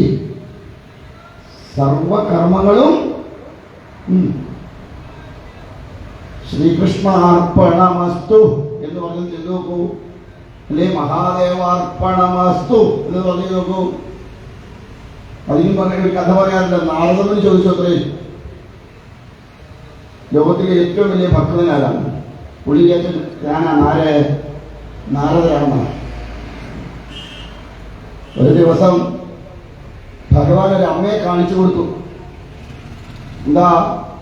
മുറ്റമെല്ലാം അടിച്ചു വാരി ചപ്പെല്ലാം വാരിക്കൊണ്ട് ചെന്നിട്ട് അങ്ങോട്ട് എറിഞ്ഞപ്പോഴും പറഞ്ഞു ശ്രീകൃഷ്ണ അർപ്പണമസ്തു. നാല് വെച്ച് ഭഗവാൻ ഇവരെന്ത് തള്ളുക? ഇവരാണോ ഭക്തത? ഈ വേസ്റ്റ് മുഴുവൻ ആർക്കുള്ളതാണ്? നിനക്കുള്ളതാണെന്ന് പറഞ്ഞ് അങ്ങോട്ട് തന്നെ ഇവരെ ഭക്തതാന്ന് വിളിക്കാൻ പറ്റുമോ? പറയാതെ നാരദര്, ആ വേസ്റ്റിലും ആരുണ്ട്? ഞാനുണ്ട്. ഇപ്പൊ സർവസ്വവും എനിക്കായി സമർപ്പിക്കുമ്പോൾ അവരല്ലേ യഥാർത്ഥ ഭക്തരാണ് അല്ലേ? ഓരോ കർമ്മം ചെയ്യുമ്പോഴും അതിനെല്ലാം ഈശ്വരനെ സാക്ഷി നിർത്തിക്കൊണ്ട് ഭഗവാൻ അറിയാത്തതായിട്ടൊന്നുമില്ല ഈ പ്രപഞ്ചത്തിൽ, എന്റെ കർമ്മങ്ങൾ മുഴുവൻ ആ ഭഗവത് പാദാരങ്ങളിൽ അർപ്പണം ചെയ്തുകൊണ്ടാകണം എന്ന് ചിന്തിച്ചുകൊണ്ട് സർവവും ഭഗവതർപ്പണമായിട്ടൊരു കർമ്മം ചെയ്യാൻ സാധിച്ചാൽ അതിന് വലിയ കർമ്മം ഏതാണ്? നമ്മൾ അന്ന എടുക്കുമ്പോഴും ആർക്ക് വേണ്ടിയാ കഴിക്കണേ? നമുക്ക് വേണ്ടിയിട്ടാണ് കഴിക്കണേ, അല്ലേ? അല്ലേ? അവിടെ പറയുമോ നാരായണാർപ്പണ വസ്തു എന്ന് പറഞ്ഞാൽ കൈവച്ചന്നം കഴിക്കുമോ? ഇല്ല. അന്നം പാകം ചെയ്യുമ്പോൾ നമ്മൾ പറയുമോ ശ്രീകൃഷ്ണാർപ്പണ വസ്തു, അല്ലെങ്കിൽ മഹാദേവാർപ്പണ വസ്തു, അല്ലെങ്കിൽ ശിവാർപ്പണ വസ്തു എന്ന് പറയുമോ? ഇല്ല. പിന്നെ എവിടെയാണ് നമ്മൾ ഭഗവാനെ ഓർക്കണേ? എന്നിട്ട് നമ്മൾ വലിയ ആരാണെന്ന് പറയുന്നത് പക്വതരാമ. മനസ്സിലാവണുണ്ടോ ഞാൻ പറയണേ? എന്തായാലും ഇവര് അതുകൊണ്ട് ഭഗവാൻ എന്ത് ചെയ്യില്ല, ഭക്തനെ ഒരിക്കലും ഇല്ലാതെയാക്കാൻ സമ്മതിക്കില്ല, അല്ലെങ്കിൽ ഭഗവാൻ അത് ഒരിക്കലും ചെയ്യില്ല. അപ്പൊ നമ്മൾ ഇവിടെ നിന്നുകൊണ്ട് ഭഗവാനെ സ്മരിച്ചെങ്കിൽ, സപ്പോസ് നമ്മൾ ഇവിടെ നിന്ന് ഒന്ന് പോവാണെങ്കിൽ ആര് വന്നു കൊണ്ടുപോകും? അപ്പൊ ഇങ്ങനെ പറഞ്ഞുകൊണ്ടിരിക്കുന്നതിനിടെ ഞാൻ അങ്ങ് പോയി വിചാരിക്കാം, എന്നെ ഇവിടുന്ന് വന്ന് കൊണ്ടുപോകുന്ന ആരായിരിക്കും? മനസ്സിലായില്ല? ഞാനിവിടെ ഭഗവാന്റെ കഥ പറഞ്ഞുകൊണ്ടിരിക്കുന്ന അവസരത്തിൽ ഞാൻ അങ്ങ് മരിച്ചു പോയാൽ എന്നെ ഇവിടുന്ന് കൊണ്ടുപോകാൻ വരുന്നത് ആരായിരിക്കും? യമദൂതന്മാരായിരിക്കുമോ ശിവദൂതന്മാരായിരിക്കുമോ? ശിവദൂതന്മാരായിരിക്കും. ഒരിക്കലും ആര് വരില്ല? യമദൂതന്മാർ വരില്ല. എന്താ കാരണം? ഭഗവത് നാമങ്ങൾ പാടിക്കൊണ്ടിരിക്കുമ്പോൾ, കഥകളിൽ കേട്ടുകൊണ്ടിരിക്കുമ്പോ അവിടെ വന്ന് യമദൂതന്മാർക്കൊന്നും അല്ലാതെ മസൂദി പറയില്ലേ, നാരായണാന്ന് ജപിച്ചത് കൊണ്ട് അവനെ ആർക്കും വിട്ടുകൊടുത്തില്ല, യമദൂതന്മാർക്ക് വിട്ടുകൊടുത്തില്ല, വിഷ്ണുപാർഷദന്മാരാവുന്നത്. അതുപോലെ ഭഗവാനെ സ്മരിച്ചുകൊണ്ട്, അതുകൊണ്ടാണ് കഴിഞ്ഞ ദിവസം ഈ ഉള്ളവൻ പറഞ്ഞത് ബന്ധുക്കളെയോ സ്വന്തക്കാരെയോ മക്കളെയോ ഭർത്താവിനെയോ ഭാര്യയോ ഒന്നും കണ്ട് മരിക്കാൻ ഇടവരരുതേ നാരായണ എന്ന് പ്രാർത്ഥിച്ചവൻ. സദാ ആരെയും ജപിക്കാം, ഒന്നീ നമശിവായി ജപിക്കാം, അല്ലെ നാരായണ ജപിക്കാം, അല്ലെ ആരെയാ ഇഷ്ടം എന്ന് വെച്ചാൽ അവരെ വിളിച്ച് ജപിക്കാം.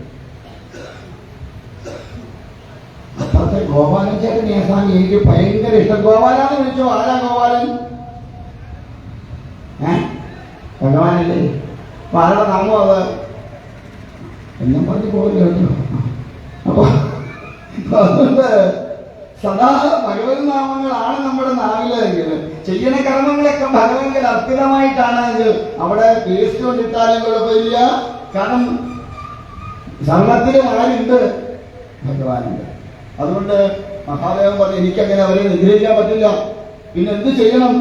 ഇവരെ ഞാൻ നിഗ്രഹിക്കാൻ പാകമാകണമെങ്കിൽ ഇവരെന്നെ മറക്കണം.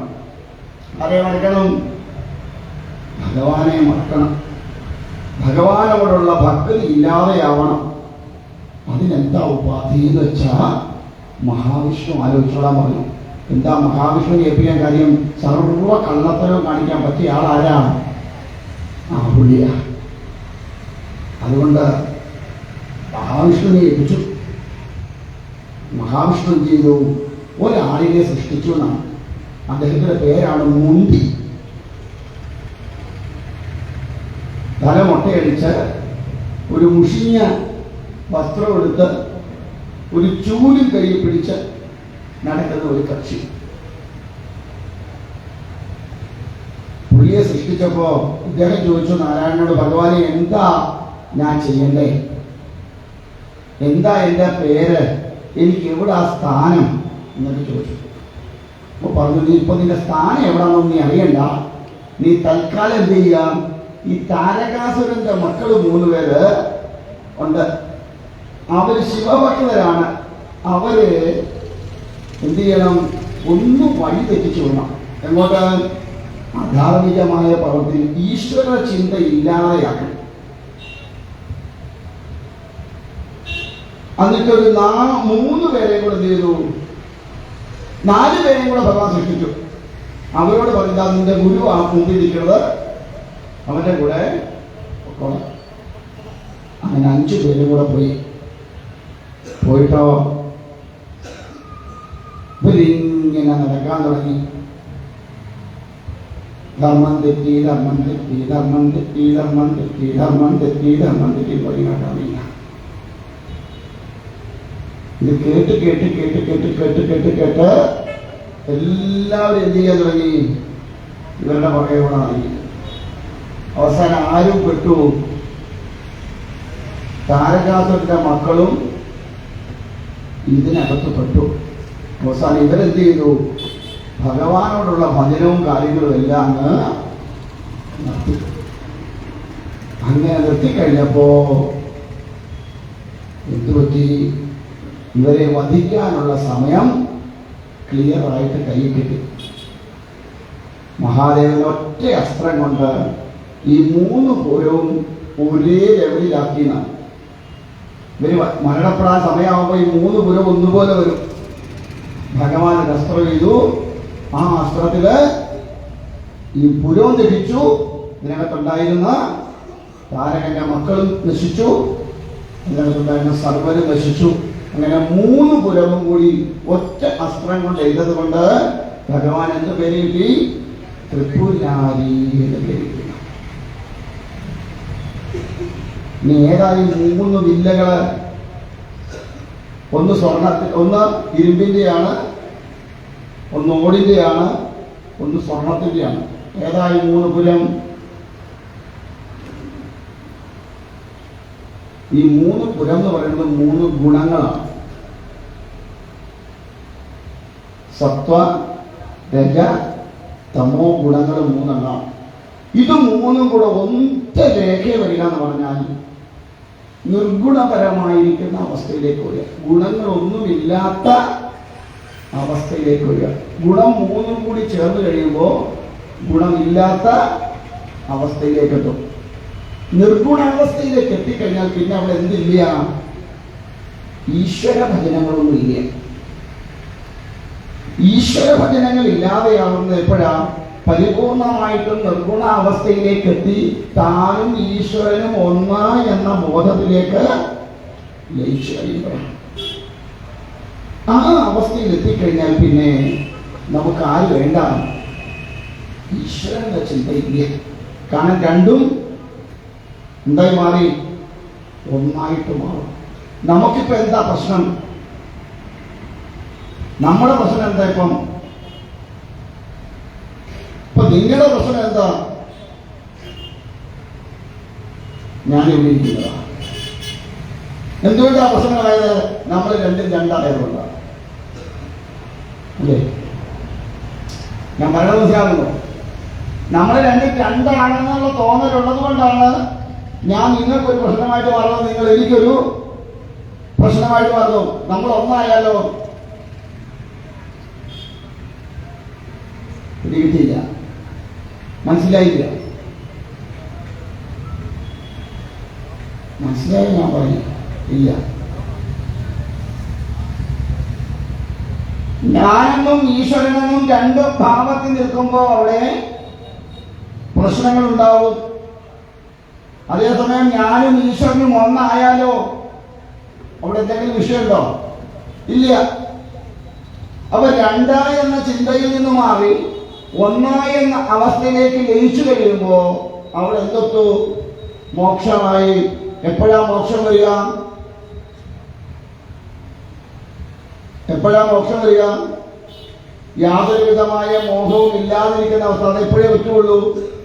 പൂർണ്ണമായിട്ടും 5 പേര് നടന്നെല്ലാം വൃത്തിയാക്കണം. എത്ര പേര് പോയെന്നാ പറഞ്ഞ്?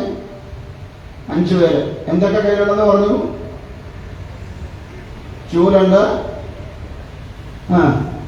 തുണിയുണ്ട്, അടിച്ചുവാരിയുണ്ട്, ഒക്കെയുണ്ട്. എന്താ?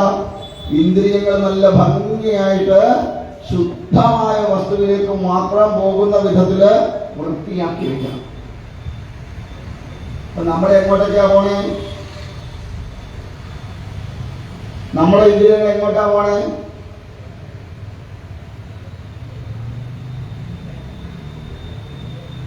ഇപ്പൊ അവിടെ ഇരുന്നവരുടെ കണ്ണെങ്ങോട്ട് പോയി? ഇപ്പൊ അവിടെ ഇരുന്നവരുടെ കണ്ണെങ്ങോട്ട് പോയി? ഇത്രയും നേരം ഇങ്ങോട്ട് ഇരുന്ന കണ്ണെങ്ങോട്ട് പോയി? ഇപ്പം അങ്ങോട്ട് പോയി. എന്താ കാരണം? ഒരാൾ അതുവഴി ഇങ്ങോട്ട്, ഞാൻ പറഞ്ഞ മനസ്സിലാവുന്നല്ലോ, ഒരാൾ അവിടെ നിന്ന് ഇങ്ങോട്ട് വന്നപ്പോ കണ്ണ് അങ്ങോട്ട് പോയി. എന്താ കാരണം? എന്തോ ഒരെണ്ണം ഇങ്ങോട്ട് വരുന്നുണ്ടെന്ന് മനസ്സിലാക്കി. ഇല്ലേ? ആണോ അല്ലയോ? അപ്പൊ മനസ്സിൽ എന്തോ ചിന്ത വന്നു, അയ്യോ അതാരാണോ തോന്നിയോ? തോന്നി. അത് അറിയുന്നതായിരുന്നെങ്കിൽ എന്തായിരുന്നു അവസ്ഥ? പരിചയമുള്ള ആളായിരുന്നെങ്കിൽ എന്ത് വരും? അതൊക്കെ കയ്യെ പിടിക്കും, അവിടെ ഇരുത്തും, വർത്തമാനം പറയും. ക്ലിയർ ആവുന്നുണ്ടോ? അപ്പൊ ഇന്ദ്രിയങ്ങൾ എത്ര കാലത്തോളം ഇങ്ങനെ ഓരോന്നിന്റെ പിന്നാലെ പോകണുണ്ടോ അത്രയും കാലങ്ങളും ഗുണങ്ങൾ എങ്ങനെ നിൽക്കുള്ളൂ? തെന്നി നിൽക്കൂ. ഒരിക്കലും എവിടേക്ക് ചെല്ലാൻ പറ്റില്ല, മോക്ഷാവസ്ഥയിലേക്ക് എത്താൻ പറ്റില്ല. ആരാ സഹായിച്ചത്? സാക്ഷാൽ മഹാദേവൻ. മഹാദേവൻ എന്തിന്റെ പൊരുളായിട്ട് കൽപ്പിക്കുക? ജ്ഞാനത്തിന്റെ പൊരുളായിട്ട് കൽപ്പിക്കുക. അപ്പൊ ആ അസ്ത്രം ഏതസ്ത്രമായി? ജ്ഞാനാസ്ത്രമായി. ആ ജ്ഞാനാസ്ത്രം ചെന്ന് കയറണമെങ്കിൽ ഈ പുരം ലെവലായിട്ട് നിൽക്കണം. ക്ലിയറായോ? മനസ്സിലായോ? അപ്പൊ ശിവനിൽ നിന്ന് എന്തെങ്കിലും കിട്ടണമെങ്കിൽ ഗുണത്തിന് അതീതമായിട്ട് മുകളിലേക്ക് ഉയരാൻ സാധിക്കണം. ഇന്ദ്രിയങ്ങളിൽ നിന്ന് മുക്തമാവാൻ, ഇന്ദ്രിയ വിഷയങ്ങളിൽ നിന്ന് മുക്തമാവാൻ സാധിക്കണം. നമുക്ക് ഇപ്പൊ നല്ല പാട്ട് കേട്ടാൽ ഞാൻ അങ്ങോട്ട് പോകും. ഇല്ലേ? ഇപ്പൊ അവരങ്ങോട്ട് പാടാൻ എന്നാ നിങ്ങളുടെ ശ്രദ്ധ എല്ലാം അങ്ങോട്ട് പോകും, അവിടോട്ട് പോകും. ശ്രദ്ധ തെറ്റുന്ന എപ്പോഴാ? ഞാൻ പാടാൻ തുടങ്ങുമ്പോഴാണ്. അല്ലേ? എന്താ കാരണം? അത് കേട്ടാ അത് ഗജാന്തരമാണ്. ഇല്ലേ?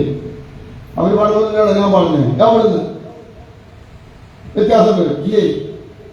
അപ്പോ പാട്ട് കേൾക്കുമ്പോ അങ്ങോട്ട് പോയി, നല്ല രൂപം കാണുമ്പോ അങ്ങോട്ട് പോകും. നല്ലൊരു കാറ്റടിച്ചാൽ, ഇല്ലേ, നമ്മൾ നല്ല ഉഷ്ണിച്ചിരിക്കുമ്പോ നല്ലൊരു കാറ്റാണെന്ന് പറയും, ആ എന്താ സുഖം, ഒന്ന് കുളിർത്തു. ആര് കുളിർത്തുന്നത്? കുളിർത്തതാരാ? അതറിഞ്ഞൂടാ, ആരോ കുളിർത്തു. കുളിർക്കുന്നത് മനസ്സാ. കാരണം ഇന്ദ്രിയത്തിൽ നിന്ന് കിട്ടുന്ന വിഷയങ്ങളുടെ മുഴുവൻ സ്വാദം അനുഭവിക്കുന്നത് ആരാ? മനസ്സാ. അതുകൊണ്ട് ആ മനസ്സ് ഈ വിഷയങ്ങളിലേക്ക് തന്നെ വീണ്ടും വീണ്ടും വായിച്ചിടും. കണ്ണിനോട് പറയും, കണ്ണിൽ ആരാണ്ട് അങ്ങോട്ട് നോക്കിക്കോളാൻ. അപ്പൊ കണ്ണ് അങ്ങോട്ട് നോക്കും. അപ്പൊ അന്നേരം അത്രയ്ക്ക് അങ്ങോട്ട് സുഖം പറയും, അവിടെ തന്നെ വലിഞ്ഞു. എന്താ കാരണം? ആർക്കും ഇഷ്ടപ്പെട്ടില്ല. ഓരോന്നും ഇഷ്ടപ്പെടുന്നത് ആർക്കാ? ഇഷ്ടപ്പെടുന്നത് മനസ്സിനാ. കണ്ടതാരാ? കണ്ടതാരാ? കണ്ടതാരാ? കണ്ണ്. കണ്ടത് കണ്ണ്. ഇഷ്ടപ്പെട്ടതാരാ? മനസ്സ്. രുചി അറിഞ്ഞതാരാ? നാവ്. ഇഷ്ടപ്പെട്ടതാരാ? മനസ്സ്. പാട്ട് കേട്ടതാരാ? കാത്. ഇഷ്ടപ്പെട്ടതാർക്കാ? ഇത് എവിടുന്ന് എന്തെല്ലാം കയറി വന്നാലും അവസാനത്തെ ജഡ്ജ്മെന്റ് നടത്തുന്നത് ആരാ? മനസ്സാണ്. ഈ മനസ്സാ പ്രശ്നം. ഈ മനസ്സാണ് ഇത്. അതുകൊണ്ടാണ് ഇന്ദ്രൻ സർവ്വതാ ദേവനാണെങ്കിലും എന്തിനാ താല്പര്യം? സുഖഭോഗങ്ങളിലാണ് താല്പര്യം. അതുകൊണ്ടാണ് ഇടയ്ക്കിടയ്ക്ക് ആര് വന്ന് അടിക്കുന്നേ? അസുരന്മാര് വന്ന് അടിക്കുന്നേ. ക്ലിയറായോ ഞാൻ പറഞ്ഞു? ഈ സുഖഭോഗങ്ങൾ കൂടിക്കഴിയുമ്പോൾ ഓട്ടോമാറ്റിക്കലി നമ്മളിൽ ഉള്ളിൽ നിന്ന് ആരുമായും ഈശ്വരീയമായ ചിന്തകള് പതുക്കെ പതുക്കെ മാഞ്ഞു പോവും, ദുഷ്ചിന്തകൾ ഉണ്ടാവും. അത് ആശ്രയഭാവ. അപ്പൊ മനസ്സിന് എന്താ പറ്റും? അവിടെ ആർക്ക് ഇരിക്കാൻ വയ്യാതാവും? ഇന്ദ്രന് ഇരിക്കാൻ വയ്യാതാവും. അതുകൊണ്ട് ഇന്ദ്രൻ എപ്പോഴും സ്വസ്ഥനായിട്ട് ഇരിക്കണമെങ്കിൽ ഇന്ദ്രിയങ്ങളെ എപ്പോഴും എവിടേക്ക് തിരിച്ചുവിടണം? ഈശ്വരീയമായ ഭാവങ്ങളിലേക്ക് തിരിച്ചുവിടണം. അതിനാണ് ഏറ്റവും നല്ല ഉപാധി. കഴിഞ്ഞ ദിവസം ഞാൻ പറഞ്ഞത്, ഏറ്റവും കൂടുതൽ ഇഷ്ടമുള്ള ആളിനെ എന്ത് ചെയ്യുക? ഈശ്വരഭാവത്തെ കാണുക. ഏറ്റവും വെറുപ്പുള്ളവന് ഈശ്വരഭാവത്തെ കാണുക. രണ്ടായാലും ഗുണം മനസ്സിലാക്കണം. രണ്ടിനെ ആരെയാ കണ്ടത്? ഈശ്വരഭാവത്തിലാണ്. ഇപ്പൊ ഗുരുവായൂരപ്പനെ കാണണമെങ്കിൽ എന്ത് ചെയ്യാം? ഏറ്റവും ഇഷ്ടപ്പെട്ട ആളിനെ നമ്മുടെ മനസ്സുകൊണ്ട് എന്ത് കൊടുക്കുക?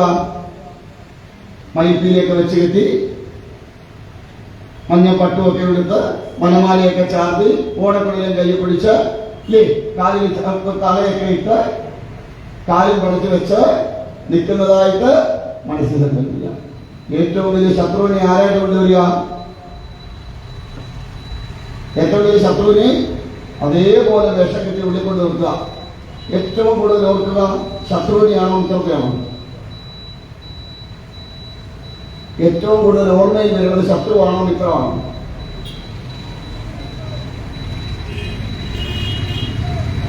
ശത്രുവാണ് ഏറ്റവും കൂടുതൽ ഉള്ളിൽ വരിക. അതുകൊണ്ട് എന്നെ ആരാക്കാതിരിക്കുക,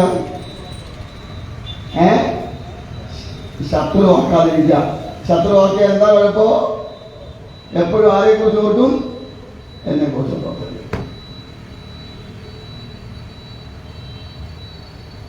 ഇനി ശത്രുവാക്കണമെങ്കിൽ ആരെ ശത്രുവാക്കുക?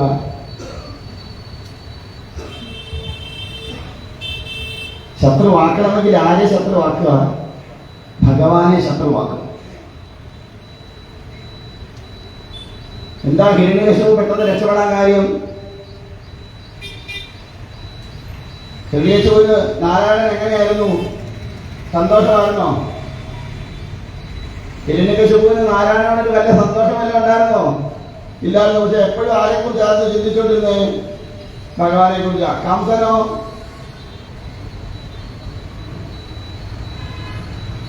പക്ഷെ ഇവർക്കെല്ലാം എന്ത് കിട്ടി?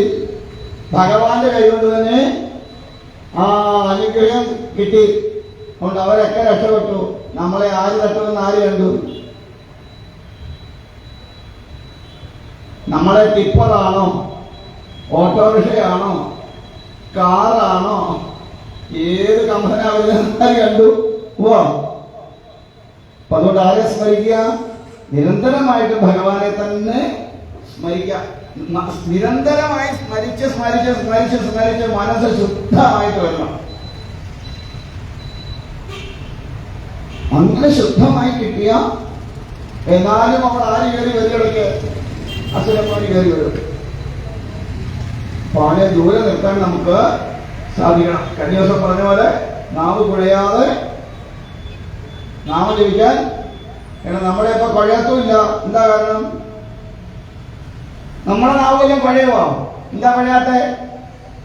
നമ്മൾ ജപിക്കാറില്ലാത്തതുകൊണ്ട് തന്നെ. ജപിച്ചാലല്ലോ നാവുമല്ലോ. നമ്മൾ ജപിക്കാറില്ല.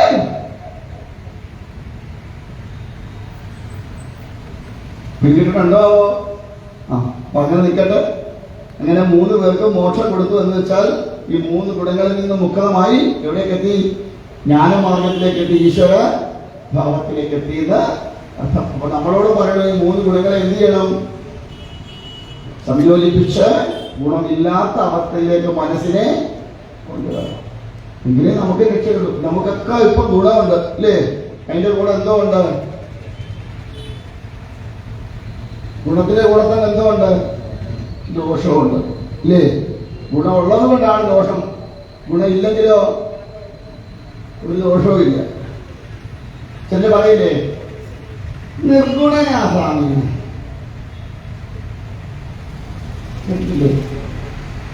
അങ്ങനെ ഒരു നിർഗുണന പറഞ്ഞിരിക്കട്ടെ. നീ നാമയോ വെള്ളം കേട്ട് വീട്ടിലേക്ക് പോവാ. അത് കട്ട് ചെയ്ത് 15 സെപ്പറേറ്റ് ആയി